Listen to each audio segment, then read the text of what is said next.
Est-ce que tu connais le nombre de verres d'alcool qu'il te faut pour être suffisamment confiant, à l'aise devant des autres, par exemple dans un événement, dans une soirée, et en même temps, pas trop boire d'alcool de manière à ne pas être trop ridicule? Alors, je sais que pas tout le monde boit de l'alcool, j'espère pas en tout cas, les personnes qui regardent ces vidéos sur ma chaîne. Je peux prendre aussi un autre exemple. Combien de temps tu mets pour te préparer avant d'aller dans une soirée, de manière à ce que tu te sentes assez à l'aise pour être en interaction avec les gens et en même temps pas trop gêné, pas trop en difficulté en te disant non, je ne me suis pas assez préparé, ou bien combien de gouttes de parfum que tu mets pour être à l'aise quand tu vas voir des gens. Alors pourquoi je te donne un peu cette accroche, cet exemple un peu bizarre? Tu vas vite comprendre avec la thématique de cette vidéo, qui est la connaissance de soi avec un peu, une méthode un peu bizarre. Apprendre à se connaître ou apprendre à se reconnaître, un peu avec la vision un peu plus spirituelle, selon moi, c'est un choix. C'est même une grande décision. Et pour ceux qui comprennent l'intérêt de cette démarche, c'est même une nécessité. Je me rappelle même, je ne sais plus qui c'est qui disait ça, un sage japonais, j'avais bien aimé, il disait le plus grand pouvoir, contrairement à ce qu'on peut imaginer, ce n'est pas la puissance de l'armée, ce n'est pas la puissance de l'argent, mais c'est la connaissance de soi. Alors on parle souvent de faire connaissance avec les autres, moi-même d'ailleurs sur cette chaîne j'en parle, puisque je parle de relations avec les autres, mais on parle un peu moins, et c'est ce que j'ai envie de faire aussi, donc de faire connaissance avec soi-même. Et la connaissance de soi, c'est quoi? C'est l'apprentissage, la gestion, la maîtrise de ses émotions, la connaissance donc des valeurs fortes qui nous tirent, peut-être la liberté, la famille, les amis, je ne sais pas.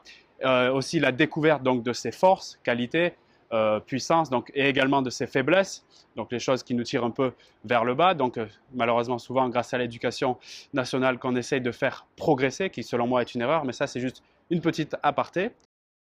Et finalement, qu'est-ce que c'est la connaissance de soi? Selon moi, c'est le fil conducteur de sa croissance, le fil conducteur de notre évolution personnelle. Et dans ce chemin, il y a deux choix.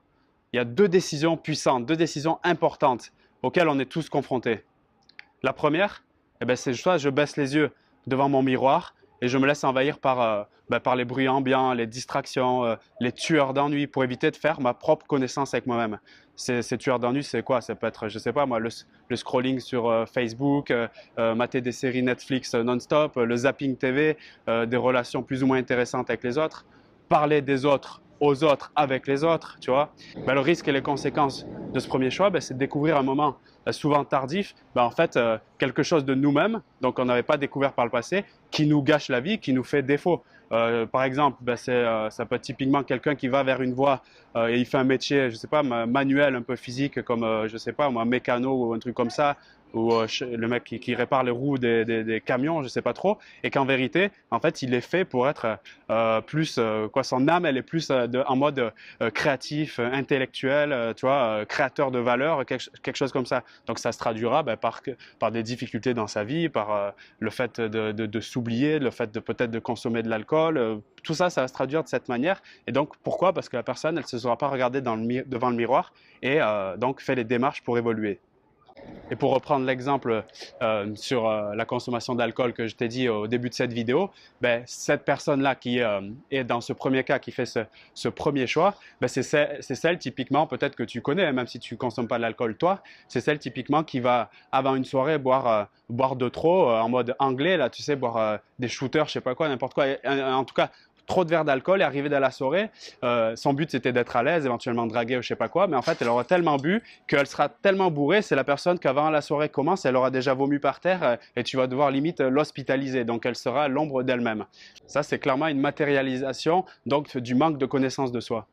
Et le deuxième choix, la deuxième grande décision, je regarde mon miroir, je rentre en connexion, j'accepte de faire connaissance avec cette personne en la considérant comme une personne que je vais aimer, que je vais chérir toute ma vie, et c'est d'ailleurs la seule qui va m'accompagner jusqu'à mon dernier souffle.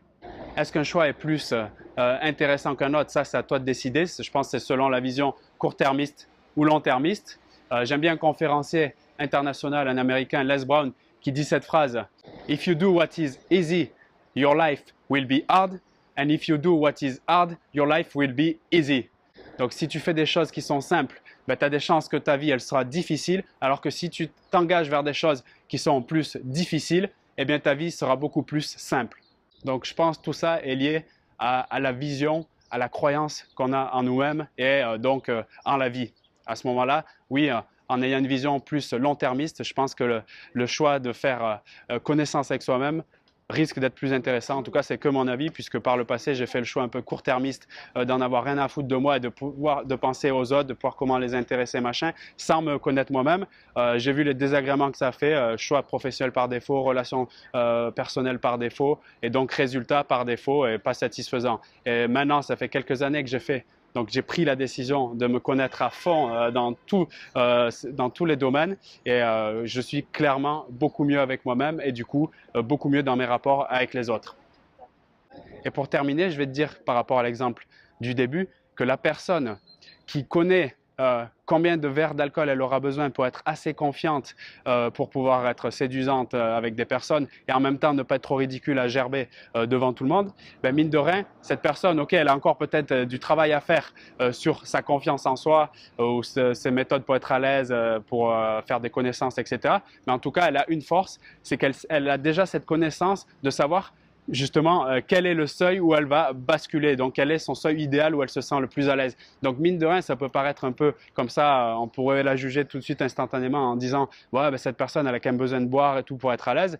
Oui et non, d'une certaine manière, elle est en train d'évoluer. Et si en plus elle fait la démarche de faire ce feedback sur elle-même et de se dire ben voilà, en fait, je dois reconnaître que je bois parce que j'ai pas trop confiance en moi et donc du coup, quelles sont les clés pour avoir confiance en moi? Eh ben elle est dans un processus d'évolution et donc de connaissance de soi. Donc mine de rien, elle est déjà en avance sur celui qui boit 50 verres et qui tombe tout de suite dans une soirée et qui va le faire des dizaines de fois d'affilée parce que lui n'aura pas fait ce feedback et donc aura probablement fait le premier choix qui consiste donc à ne pas se regarder dans le miroir. Donc, je te laisse sur ça. Si tu as envie d'augmenter tes compétences relationnelles, donc te sentir beaucoup plus à l'aise avec les autres, je te propose 25 façons d'enrichir tes conversations. Pour le recevoir, tu as juste à laisser ton adresse mail dans le premier lien de la description. Donc, c'est un guide pratique vidéo. Voilà, je te laisse sur ça et je te dis à très vite pour la prochaine vidéo. Salut!